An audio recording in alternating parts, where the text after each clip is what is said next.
E muito bom dia, rapaziadinha itinerante, como é que vocês estão? Nós dormimos aqui, ó, nesse local, no Acre, na cidade de Rio Branco.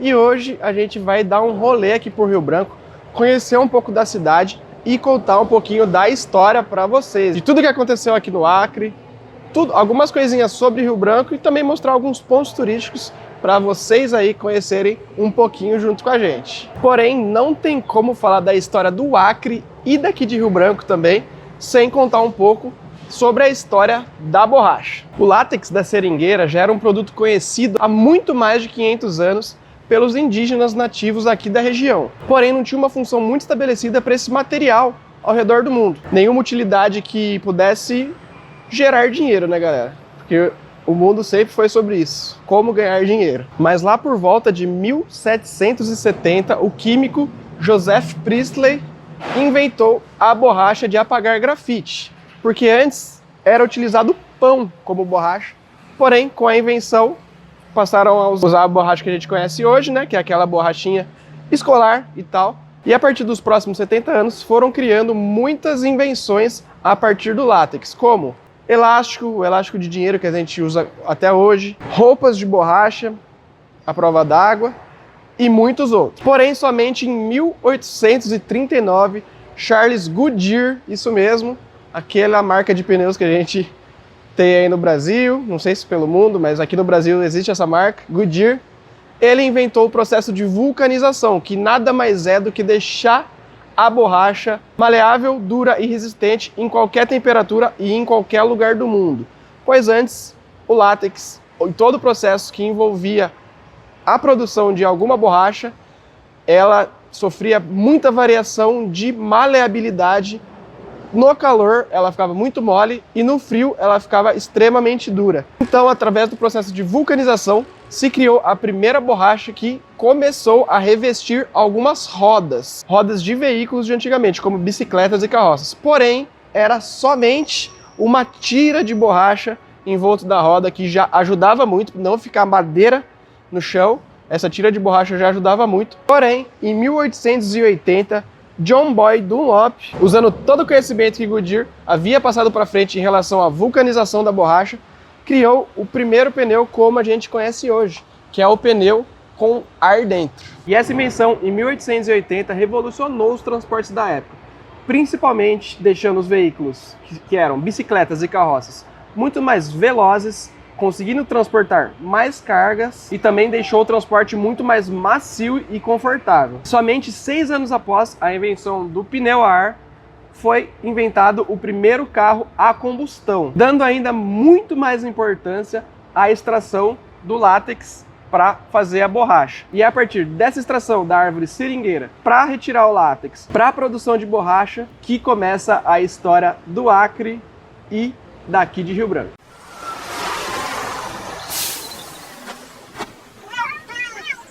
E já estamos prontos aqui para ir conhecer um pouquinho da cidade junto com vocês. Simbora? Simbora conhecer um pouquinho de Rio Branco.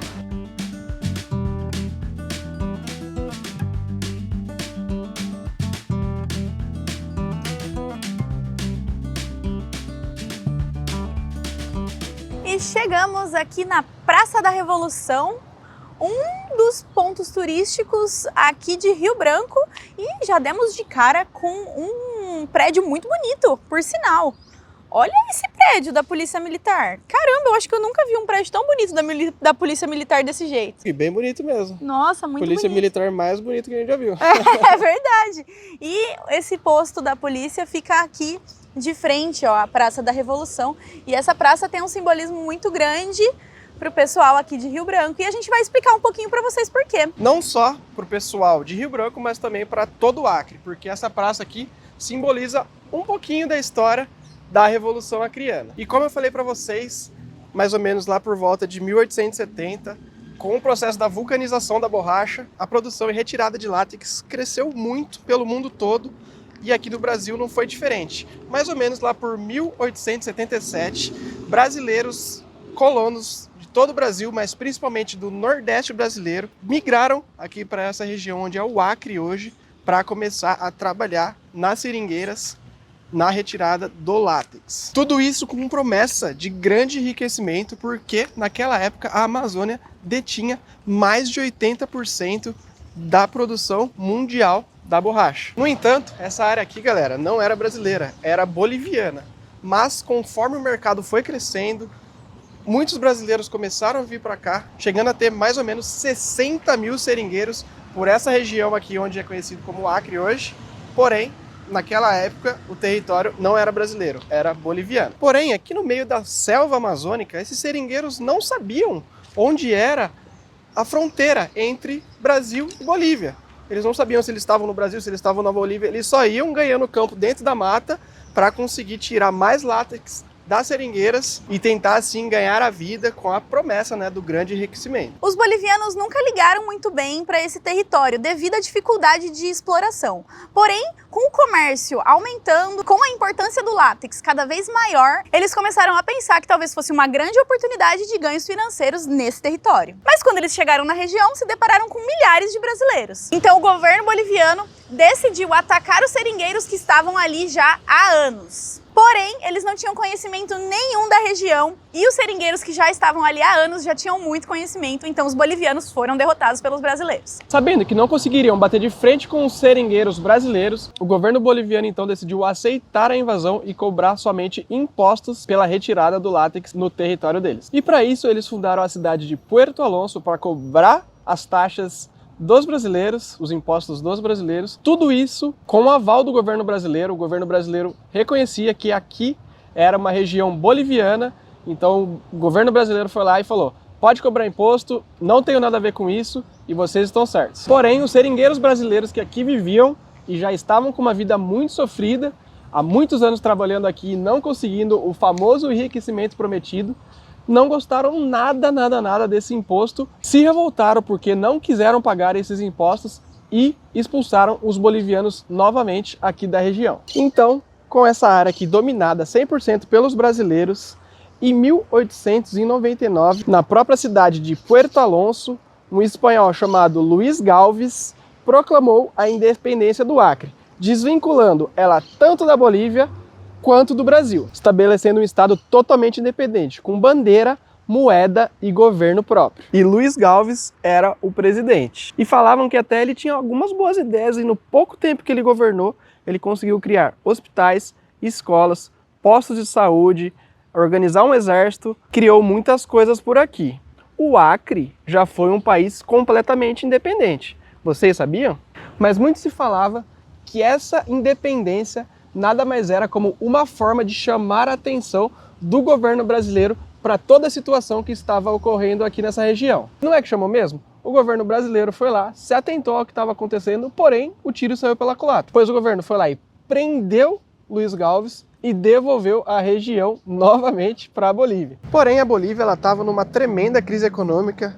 Anos antes elas haviam já feito uma guerra contra o Chile e perdido já parte do seu território, voltada para o Pacífico. Então eles estavam numa crise e com essa crise o governo boliviano decidiu abrir aqui a região para capital estrangeiro. Ou seja, eles chamaram empresas norte-americanas lá dos Estados Unidos para vir comandar tudo aqui na região. Ou seja, os gringos tomariam conta dessa parte por 30 anos, tendo total autonomia na região, podendo fazer o que quiser.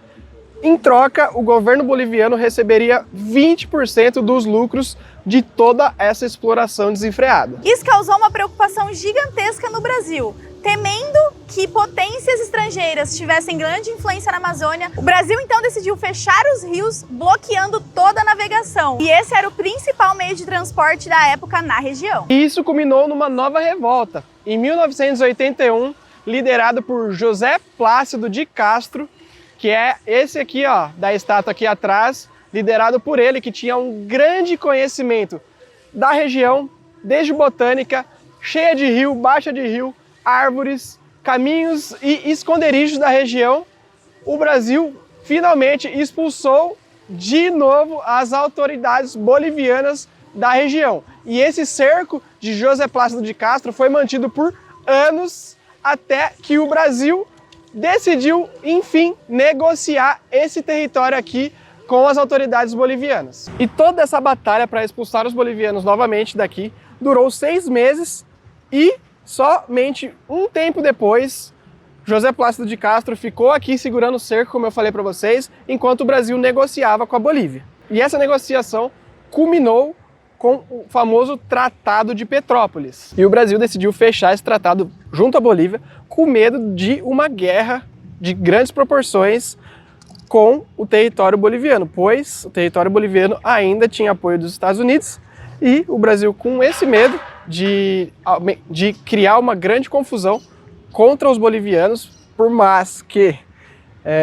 houve diversas revoluções aqui na região, o Brasil nunca pôs a mão dentro dessa revolução, nunca foi o governo brasileiro que causou nada disso, então até então o Brasil só estava lavando as mãos. Porém, em 1903, com o Tratado de Petrópolis, o Brasil conseguiu negociar junto ao governo boliviano a compra dessas terras que agora chamamos de Acre. O Brasil primeiro pagou 150 mil libras esterlinas, o equivalente a mais ou menos 75 milhões de reais no dia de hoje, para as empresas estrangeiras se retirarem aqui da região. E em seguida o Brasil compensou a Bolívia com 2 milhões de libras esterlinas, mais ou menos 1 bilhão de reais nos tempos atuais. Também entregou parte do território de Mato Grosso e o livre acesso aos rios brasileiros para os bolivianos conseguirem atravessar até o Atlântico, assegurando assim o controle total da região do Acre. E em 1904, o Acre foi transformado em território federal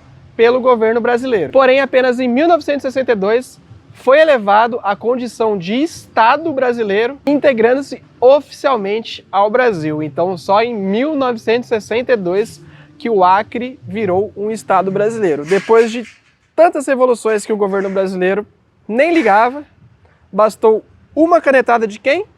Barão do Rio Branco. E essa praça, a Praça da Revolução, tem uma homenagem, que no momento tem uns tapumes em volta, mas ignorem. Tem uma homenagem, um monumento de 12 metros para os heróis anônimos que lutaram na Revolução Acreana. Então eles fizeram esse monumento aqui para representar todas essas pessoas, todos os seringueiros que estavam lá guerreando para se tornarem brasileiros. Então a gente pode concluir que o povo acreano com certeza tem um orgulho gigantesco de ser brasileiro por conta dessas inúmeras lutas que eles travaram contra a Bolívia para se tornar um povo brasileiro e não boliviano. Não que o povo boliviano seja um povo ruim, mas os acreanos lutaram mesmo bravamente para serem brasileiros. E essa praça aqui, galera, essa praça que a gente está, a Praça da Revolução, ela era a base de um antigo seringal chamado Seringal Empresa. Então, aqui dentro dessa praça que está em revitalização, tem algumas coisas desde os anos 60, como a estátua que fica ali, o monumento e também alguns quiosques que a gente gravou ali perto, que também são bem antigos, que ainda são mantidos aqui na praça até hoje. Agora então, simbora pro próximo ponto, que a Felina já está nos esperando. Simbora!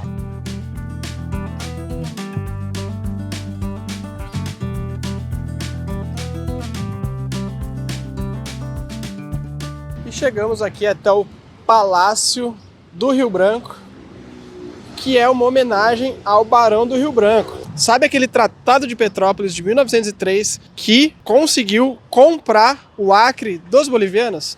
Foi graças ao poder de negociação do Barão do Rio Branco, porque ele era um diplomata brasileiro conhecido mundialmente, figura histórica aqui para o Brasil, e foi graças a ele que o Acre é brasileiro hoje. E também a luta de todo mundo que estava aqui no local. Mas a parte da negociação, quem convenceu os bolivianos foi ele, Barão do Rio Branco, e esse aqui é um prédio em homenagem a ele. Barão do Rio Branco é um brasileiro tão importante que ele está cunhado na moeda de 50 centavos e também em muitas ruas do Brasil tem esse nome, Barão do Rio Branco. E esse prédio aqui, bem pertinho de onde a gente estava, é o prédio que homenageia ele e é todo feito com arquitetura romana, muito diferente dos últimos locais que a gente visitou aqui no norte do país, que a maioria era de influência portuguesa e inglesa. Essa não, ó.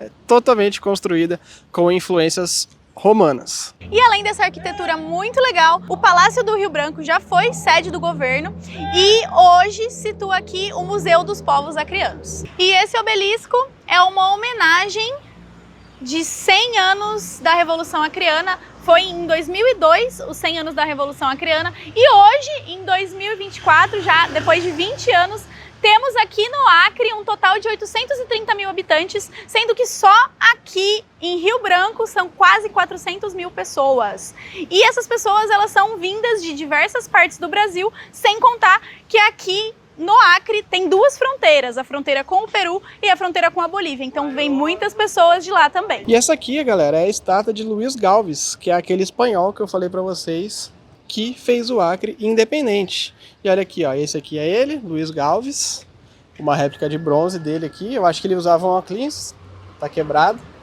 E foi ele que falou a famosa frase: se a pátria não nos quer, criamos outra. Viva o Estado independente do Acre. Então tá aqui, ó, uma estátua homenageando Luiz Galvez. E essa frase que ele utilizou para proclamar a nova República do Acre vai muito em sentido daquilo que eu falei para vocês, que o Brasil não estava querendo se meter nessa briga entre os seringueiros brasileiros e o governo boliviano. Por isso que ele simplesmente falou essa frase aí ao declarar a independência acreana. E essa aqui é a igreja Nossa Senhora de Nazaré, construída em 1959, antes mesmo do Acre ter se tornado um estado brasileiro. Ela já fazia parte aqui da região federativa e ela também foi construída no estilo romano, dá para ver pelas pilastras, né? Essas pilastras assim, a maioria delas são construídas no estilo romano. E aqui embaixo está o Palácio da Justiça, que também foi construída no estilo romano, tudo aqui pertinho. E ali também tem um prédio que não me parece estilo romano, e eu não sei que prédio é aquele. Pessoal daqui de Rio Branco pode nos ajudar aí nos comentários.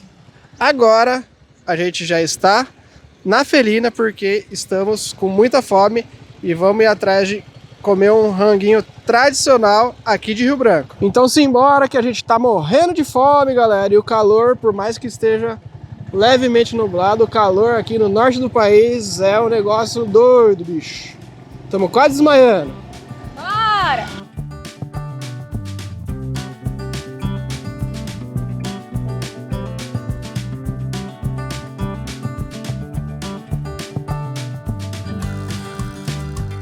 Nós chegamos aqui no Mercado do Bosque e por indicação de seguidores é aqui que faremos nossa refeição. Procuraremos fazer uma refeição típica acreana, típica rio-branquense.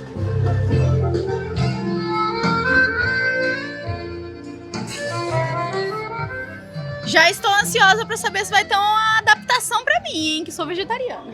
Vamos ver. Vamos procurar. E esse aqui é o mercado, galera, ó. Parece ser tipo uma galeria com tudo que tem direito para ser comprado, loja de roupa. Tem aqui, ó, restaurantes também, coisa de celulares. E vamos ver se a gente vai achar algum restaurante do bom para comer a famosa comida típica aqui que a gente já vai mostrar para vocês. Ó, tem um lugar aqui bem grande, né, ó. Café da Toninha, Thalita Cume. Temos algumas opções aqui de almoço e vamos decidir. Mas um lugarzinho bacana para vir almoçar. E já chegou a nossa comida. Pedimos 3 comidas típicas aqui da região. Vou falar primeiro esses aqui, que é o quibe de arroz e o quibe de macaxeira. Eu não sei qual é qual, mas na hora que eu morder eu vou saber. São esses dois aqui. Ambos têm carne, então vai ser pra mim essa comida. E esse prato típico aqui, ó, galera, que tem um nome muito engraçado, que se chama bacharia, galera. Bacharia consiste em carne moída com cheiro verde. Isso aqui é como se fosse Cuscuz. o cuscuz, né? E aí aqui também tem vinagrete, né? Tomate e 2 ovos. A gente pediu um bacharia só e daí a carne ficou pra mim e a parte maior do ovo ficou pra Camis e os tomates lá também pra ela. Vinagrete, né? Então a Camis ela vai comer bacharia sem carne, porque ela é vegetariana e vegetariano não come carne, mas come ovo, come queijo, come requeijão, come todo o derivado, menos a carne. E eu vou experimentar o prato original aqui e depois eu vou ter mais isso aqui pra atacar. Eu já tô pegando aqui. Você vai ficar com fome, né, Pretinha? Qualquer coisa eu pego mais um. Vai, a Camis vai experimentar então aqui. Gente, é que eu não sei se milharina e cuscuz são coisas diferentes. Sim, porque aqui, ó, Tá escrito milharina vendo, ó? ali. Tá vendo? Ó? Milharina de farinha de tapioca. E aqui, ó, tá vendo? Baixaria barra cuscuz. Dentro aqui do mercado tem várias plaquinhas com várias comidas típicas com todas as suas receitas, ó. Tá vendo? Ó, pra lá também, tudo pra lá. Então, a Camis vai experimentar um negócio que com certeza ela gosta, né? Com certeza eu gosto. Porque se for cuscuz com ovo, eu amo. Então.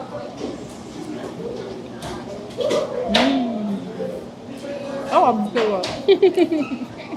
Muito bom? Muito bom.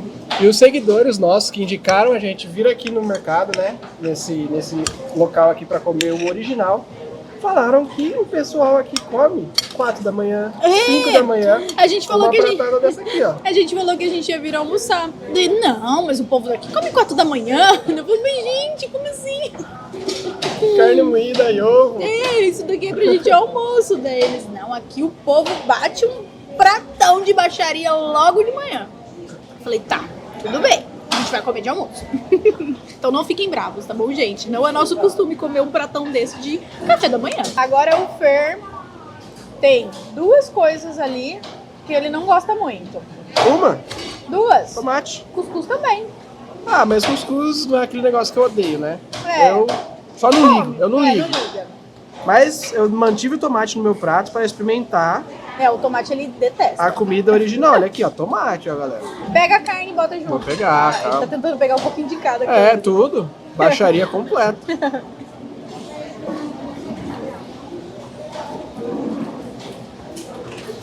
E aí, gostou? É uma baixaria mesmo, É hein? uma baixaria mesmo. Que delícia. Gostoso, né? Nossa, muito bom. Eu achei a combinação muito boa também. Que delícia, hein? Em vez dessa carne aqui, a gente botar uma carninha de soja, hein? Dá pra fazer baixaria em casa, né, amigo? É muito bom. Agora a gente vai mandar ver aqui na nossa baixaria. Aí, gente, raspamos o prato aqui, ó. Foi R$15, né, Preto? Tá tomando ali? R$15. E consistia numa baixaria só que foi dividida em 2 pratos pra gente. né? Pra gente saber se a gente ia gostar ou não. E R$15 eu achei um valor bom, considerando tanto que veio no meu prato, tanto que veio no da Camis. A gente dividiu, foi bastante comida até pra Bastante, gente. tipo, pra gente é pouco, vou ter que comer ainda isso aqui. Mas por R$15, uma baixaria completa vale a pena. Vale a pena. Um baita de um café da manhã. É um né? baita café da manhã, baita almoço. Depende da hora que você vai comer aí, né? Não vai crucificar a gente, hein, galera? É verdade. Agora eu vou experimentar aqui. E ver qual que é qual. Tá, vou ter que morder pra ver. Sim.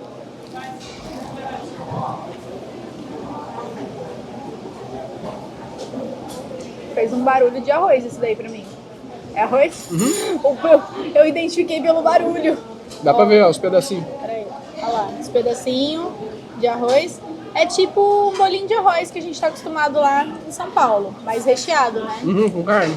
Com carne. Um bolão de arroz, então, na verdade. Gostoso? Será que elas têm um molhinho? Ou você não quer?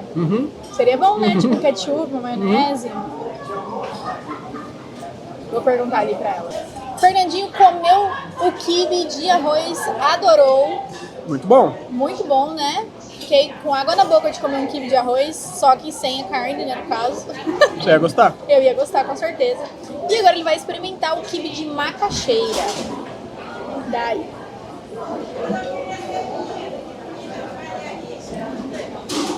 Mordi só. Só macaxeira. Só mandioca. Calma aí. Mandioca. A gente chama de mandioca. Aqui eles chamam de macaxeira. E aí no seu estado, como que vocês chamam? Chegou mais um pra mim. Que, minha filha? Olha aqui, ó. Tapioca pra dona Camila. De queijo. Obrigada, viu? Isso é lá da Toninha, né? Eu acho que esse é de lá. Vou deixar ele lá. Gostou? Chegou na carne ainda? Ainda não. Só... Será que tem carne no meio? Tem, ó. Tem? Ah. Olha lá. Deixa eu dar um zoom aqui pro povo ver. Saiu, mas amanhã. Agora experimentar a parte boa, né? Recheio. chegou no recheio. Uhum. A carne moída também? Uhum.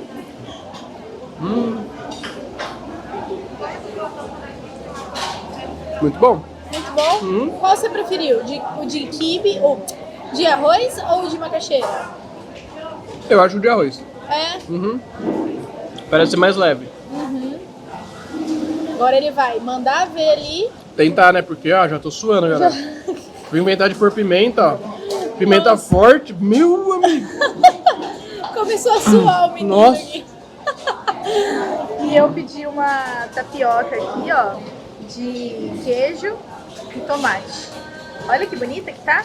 Eu amo tapioca, gente. Amo muito. Vou comer agora. Mandar ver. E grande a tapioca, viu? Bastante tomate. Olha aqui, gordinha.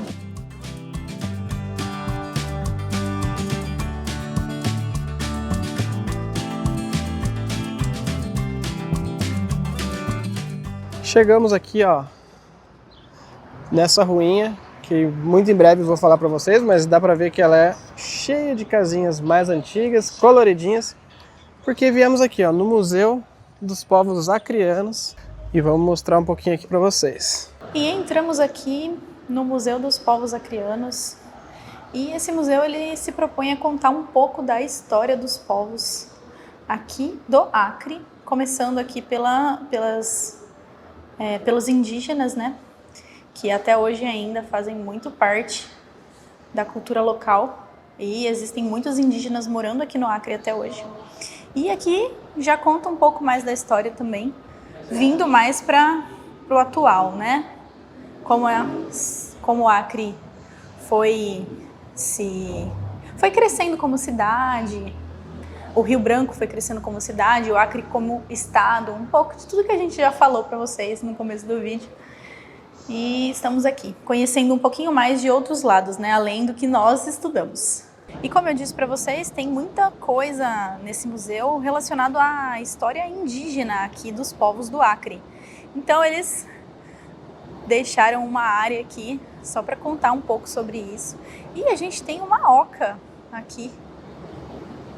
Olha que coisa, gente. Que legal, cara, ver isso. Pequenininha. Pequenininha, claro. O Fernandinho vai entrar lá dentro. Temos um fogão de barro com uma mandioca macaxeira aipim, qual vocês quiserem chamar. E já algumas coisas aqui nessa lateral, meio que simbolizando um pouco de uma cozinha, né? Talvez já da época dos seringueiros e tudo mais. E desse lado de cá tem uma canoa. Grande, grande, grande. Vai lá do outro lado. Olha o tamanho da canoa, gente. Olha, eu tô aqui do lado dela, ó. Olha lá onde tá o Fer. Caracas! É muito comprida, cara. E a gente falou pra vocês, né, que tanto aqui no Acre, mas como na região norte, os rios fazem muito parte de tudo para eles, né? Desde o início lá, de quando começaram a surgir as cidades, até hoje ainda são os meios de transporte mais, não eficientes, mas que eles utilizam muito até hoje, né? Até nos dias atuais. Então, aqui a gente já pode ver que lá no passado também era a mesma coisa. E dentro de todas essas salas existe um pouquinho da história do Acre e de Rio Branco. E também existem muitas obras de artistas locais acreanos aqui para você vir visitar. Mas a gente estava procurando uma coisa específica que tem aqui nesse museu. E eu já posso falar? Bom, acho que eu não vou falar não, eu vou mostrar para vocês. Meu Deus do céu! E não é que no Acre realmente tem dinossauro? Cara do céu! Olha isso aqui, galera! E esse crânio aqui, galera, é uma réplica de um crânio que foi encontrado em 1986 no Rio Acre. E se chama Purosaurus brasiliensis. E é aquela coisa, fizemos uma brincadeira aqui, não sabemos se o Purosaurus faz parte da mesma linhagem de dinossauros, mas esse tipo de animal viveu também há milhões de anos atrás, assim como os dinossauros, e ele foi o maior jacaré que já existiu no planeta. Então foi encontrado aqui no Acre, um crânio desse aqui. Minha cabeça perto da boca dele aqui. Nossa, você cabe inteira dentro, Preto. Nossa, verdade. Imagine encontrar com um bicho desse, gente. E o original, né, o crânio original desse jacaré fica na universidade aqui do Acre, né, a Universidade Federal. Na UFAC. Isso, na UFAC. Então a gente entrou no museu, sinceramente, só para ver essa réplica, viu, galera? Olha só o tamanho dos dentes do bicho, velho. Tem uns 15 centímetros, mais ou menos, de dente. É muito grande, é muito grande. Olha lá, Camila, ia virar patê. Patê de Camila. A gente gosta muito de ver esses fósseis antigos aí. Por mais que seja uma réplica, era o tamanho real e dá pra gente ter a dimensão de como os bichos eram gigantescos antigamente, né? Sim, e o Purosaurus, existem várias réplicas também espalhadas por vários lugares do mundo, porque como a gente falou, foi um dos jacarés um dos maiores jacarés do planeta, então tem exemplar dele espalhados por vários museus no mundo todo. E chegamos aqui no Mercado Velho, que foi o primeiro prédio de alvenaria construído aqui na cidade de Rio Branco. Na época, as pessoas achavam que nenhum prédio de alvenaria se sustentaria devido ao solo, que é super argiloso, típico da floresta amazônica, mas o governador da época falou: não, vamos construir um prédio de alvenaria e vamos ver no que vai dar. Foi lá, construiu e o prédio segue firme até hoje. Ele foi construído às margens do Rio Acre, ó. Esse aqui do nosso lado é o Rio Acre, foi construído e segue funcionando até agora, até hoje. Do lado de cá nós temos alguns restaurantes com comidas típicas e do lado de cá temos algumas lojas com objetos locais. Aqui lojinha de lembrancinhas, tá vendo? Lojas de roupas também. Lojas de ervas daqui do Acre. Um cheirinho gostoso de incenso aqui de fundo. E temos também produtos naturais da Amazônia, casa de ervas, muitas coisas com ervas, né? Que eles utilizam bastante aqui, devido às culturas indígenas também, né? E do lado de fora tem uma área com plantas também, ó. Muitas plantas locais e não locais para serem vendidas aqui. Bem gostosinho, né, gente?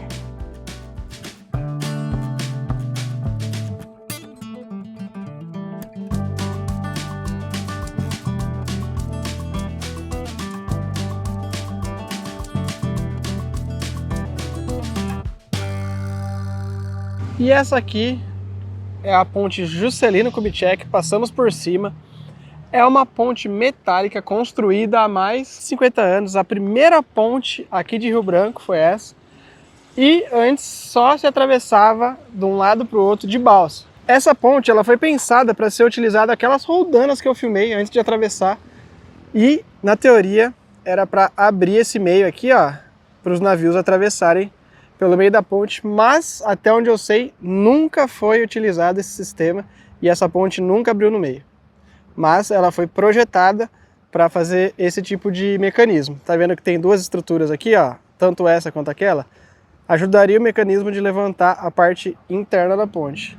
O rio, como vocês podem perceber, ele sobe até mais ou menos onde estão os carros ali, então tá bem baixo no momento. E aquela passarela estaiada dali atrás é uma passarela de pedestres e bicicletas somente.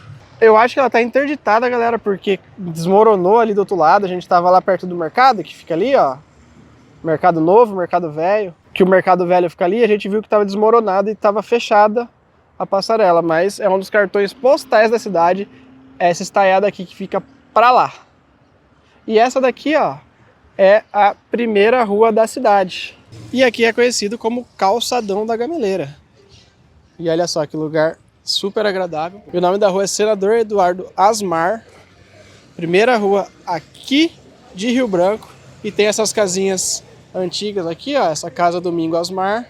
Foi fundada em 1907. Olha lá, muito antiga mesmo. Como a gente pode ver, muitas casinhas históricas aqui fechadas, né, gente? Eu acho que deve ser difícil você manter, né, essas casinhas em pé e bonitas por tanto tempo, mas eu imagino que tem um potencial absurdo esse calçadão aqui da Gameleira. Porque imagina isso aqui tudo funcionando, com barzinhos à noite, umas luzes passando assim, iluminando, o pessoal tudo com as cadeiras aqui na beira do rio, tomando uma cervejinha. Nossa, eu imagino que daria uma coisa muito bonita, viu? Essas casinhas aqui. Históricas, né? Porque temos várias casas históricas. E no meio das casas históricas temos também casas de madeira, olha aqui. Como a gente falou para vocês, antes, né, das casas de alvenaria, as casas aqui de Rio Branco eram tudo de madeira, nesse estilinho aqui, ó. Acredito eu que esteja fechado, que ninguém more mais aí dentro, mas muitas casinhas eram assim. E a gente pode ver por toda a cidade, em vários pontos, casinhas de madeira também. Do lado de lá tem várias. E esse daqui é o Cine Teatro Recreio, é o primeiro cinema aqui de Rio Branco. Ele foi construído em 1948 e está em funcionamento até hoje. É claro que eles revitalizaram tudo lá dentro, a parte de dentro já é mais moderna, mas eles mantiveram a frente, né, histórica aqui. E a gente achou muito bonitinho, muito legal. E já que a gente está falando de primeira rua da cidade, pontes e etc. Aqui no Acre tem uma rodovia que se chama Rodovia do Pacífico, que liga o Acre ao Oceano Pacífico, cortando por 2 estados, Bolívia e Peru. 2 estados não, por 2 Dois países, Bolívia e Peru. Ela passa por dentro e a gente consegue seguir reto por essa estrada e consegue acessar o Oceano Pacífico, que é do outro lado do continente americano. E outra curiosidade também é que o Acre está mais perto do Oceano Pacífico do que do Oceano Atlântico. Exatamente. Então, para você chegar na praia, no litoral brasileiro, tá longe, viu, gente? Virgem Maria, tá longe. Mas dá para ir na praia do Oceano Pacífico aqui, que é do outro lado. Quentinhas as águas. Quentinhas, tranquilas. E essa aqui é a Gameleira. Olha só. Gameleira ali também. É a árvore que dá nome ao calçadão da Gameleira, que é esse calçadão aqui. E muito aqui do lado, onde a gente falou para vocês onde tudo começou, também tem um mastro de 14 metros de altura com a bandeira do Acre lá em cima. Olha só. Hasteada e balançando, um bandeirão muito grande do Acre, representando também um pouquinho da revolta acreana. E aqui, também às margens do Rio Acre, ficava o Seringal Volta da Empresa. Vou deixar aí na tela o nome, porque eu não vejo sentido nesse nome. Mas ficava aqui, se alguém souber, porque chama Volta da Empresa, com Z, né? Comenta aí, mas como a gente falou, muito seringal aqui pela região, e o primeiro que rolou aqui era exatamente nesse local. Agora a gente vai para mais um ponto para falar um pouco mais sobre seringueiras. Simbora! E chegamos agora ao Parque Capitão Ciríaco, e aqui é um seringal urbano, pessoal. É o único seringal urbano do país, o maior que existe. Aqui dentro existem 360 seringueiras e também foi a casa de um dos revolucionários da Revolução Acreana. Bora lá conhecer. Da borracha viemos, da borracha voltaremos. Começamos o vídeo falando sobre látex e borracha e agora estamos aqui, ó, na base de uma seringueira. E eu nunca tinha visto esse processo. Olha como a árvore fica cheia de tatuagem, gente. Cheia de corte. Toda tatuada mesmo. Que curioso. E esse aqui é o parque, ó. Todas as árvores aqui estão... tem as marcas de guerra do seringal, da extração do látex. Seria muito legal se tivesse alguém trabalhando nisso agora. Eu não sei ainda se fazem. E olha só, gente. Essa aqui, como tá bem marcadinha, parece que teve algum processo recente aqui. Tá vendo? Eu nunca tinha visto isso, viu, gente? É a primeira vez que eu tô vendo. Talvez aqui pro pessoal do Acre seja algo comum deles verem, mas eu que sou de São Paulo nunca tinha visto uma seringueira com todos esses cortes, né, que eles fazem para escorrer o látex. Olha esse aqui, ó, também super novo, super recente, então provavelmente ainda acontece, ó. Pelo menos parece, né? Na minha cabeça que ainda acontece. Tá até meio meladinho aqui, ó. Tá vendo? De látex. Que curioso, gente. Que curioso. Essa árvore aqui já me parece não ser seringueira. Parece ser ubaúma. Será? Será que é ubaúma? Eu acho que eu tô falando certo ou errado? Essa árvore se chama ubaúma? Eu acho que é samaúma. Samaúma, é. Samaúma, sumaúma. Verdade, Camis me lembrou bem. Pelo menos eu acho, viu, gente? Meu conhecimento de flora botânica é horrível. E esse aqui é o parque, tem algumas casinhas aqui na lateral. E a gente tá aqui, ó. Olha só, gente. Acontece ainda, olha aqui, o látex escorrendo, tá vendo? Olha aqui. Muito curioso, muito curioso. Nós viemos de lá e continuamos seguindo para dentro do parque. E conforme a gente vai andando, muitas seringueiras. Olha isso. Todas as árvores ao nosso redor têm marcas de trabalhos humanos, né? E aqui a gente chegou numa área onde tem algumas casinhas da época, quando isso aqui ainda era um seringal onde homens trabalhavam. E essas casinhas aqui são históricas. Os seringueiros moravam aqui e o mais importante foi o Capitão Ciríaco. O Capitão Ciríaco foi um seringueiro que lutou na revolta, né, como a gente falou para vocês. E depois da revolta, depois que finalizaram as guerras, ele fez desse local aqui a morada dele e cultivou um seringal aqui e trabalhou por muitos e muitos anos nesse local. E aí a gente pode ver pessoalmente esse trabalho, né?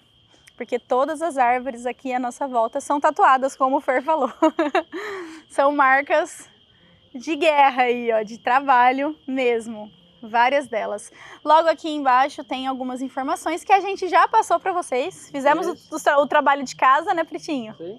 Essa aqui é uma réplica da casa que o Capitão Ciríaco viveu. Exatamente. Essa aqui é uma réplica da casa e tem mais algumas casinhas ali também. Ali tem uma, ali tem mais uma. São várias casinhas que eles mantêm, né, aqui, bem cuidadas como patrimônio histórico da cidade de Rio Branco. Muito legal, né, pessoal? E olha aqui, deixa eu filmar ela aqui de frente para vocês verem. Infelizmente, aconteceu um incêndio aqui no parque e eles perderam muitas coisas que contam um pouco da história de Rio Branco, mas eles conseguiram revitalizar bastante coisa também.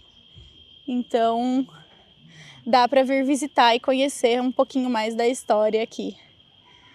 Presencialmente, né? É muito legal ver essas seringueiras, a gente achou muito curioso. Ver as árvores todas tatuadas. Eu achei muito legal mesmo. E o legal também é você, lá na frente, ter visto um pedacinho ali de uma seringueira praticamente fazendo o processo, né? Ali do látex surgindo e tal. Isso é muito interessante, a gente não fazia a mínima ideia de como isso funcionava. E hoje... Pessoalmente, né? Pessoalmente. Pessoalmente eu nunca tinha visto. Pessoalmente a gente nunca tinha visto. E agora a gente já sabe um pouquinho mais da história da borracha e da história do Acre. Olha que interessante. E vocês também. E vocês também. Esperamos que vocês tenham gostado. Porque a gente tem mais curiosidade pra contar.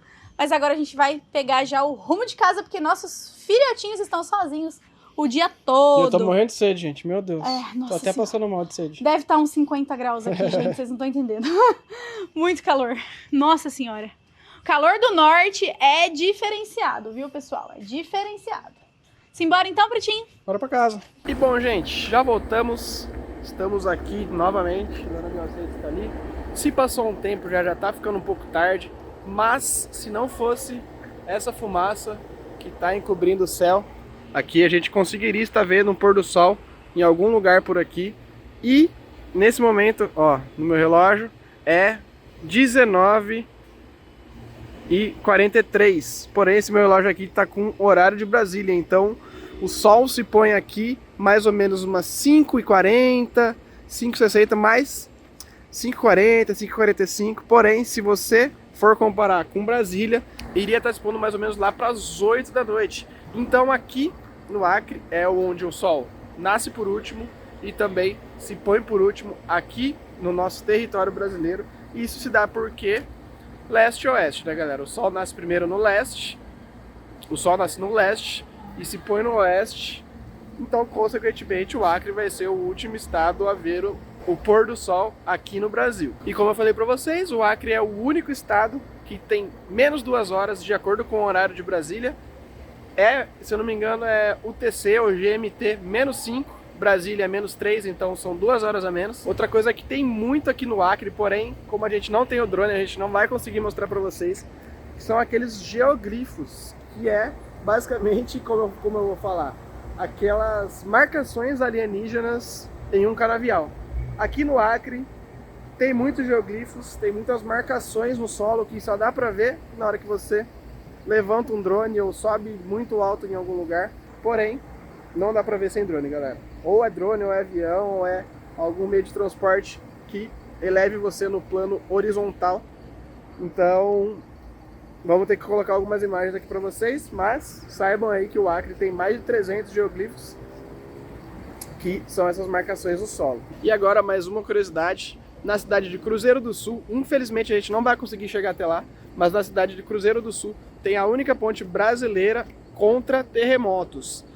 Não sei se o Acre tem mais abalos sísmicos do que em qualquer outro lugar do Brasil. Eu estava pesquisando e não encontrei nenhuma informação muito segura sobre os abalos sísmicos aqui no Brasil, os terremotos brasileiros, mas muito aqui pertinho tem uma ponte com tecnologia para suportar até terremotos de, se eu não me engano, 6,5 na escala Richter, mais ou menos, que é muita coisa. Então o Acre tem a primeira ponte aí brasileira que consegue suportar um terremoto dessa tal magnitude. E após todo esse rolê por Rio Branco, fizemos um encontro com seguidores aqui da cidade e recebemos essa quantidade de presentes. Muito obrigado pelo enorme carinho com a gente, galera de Rio Branco, obrigado de verdade. Pessoal que chegou até o final do vídeo, não se esqueça de se inscrever no canal, curtir, comentar alguma coisa aí pra gente se vocês curtiram esse conteúdo histórico. Muito obrigado de verdade. Um salve também pro pessoal dos membros e um salve pra galera da família itinerante. Então, muito obrigado, Marcos Schwantz, Helena Ernesto da Senha Seguros, Diego Chaves, Leandro Moreira, Janine e Sandro de Balneário Camboriú, Táxi Patas Valinhos, André Luiz, Suzana Pina, Michele Júnior dos Cavaleiros de Aço Petrolina, Cinti Manuel Vitorino e Jussara Simmer. Falou, galera, valeu. Até o próximo vídeo. Tchau, tchau.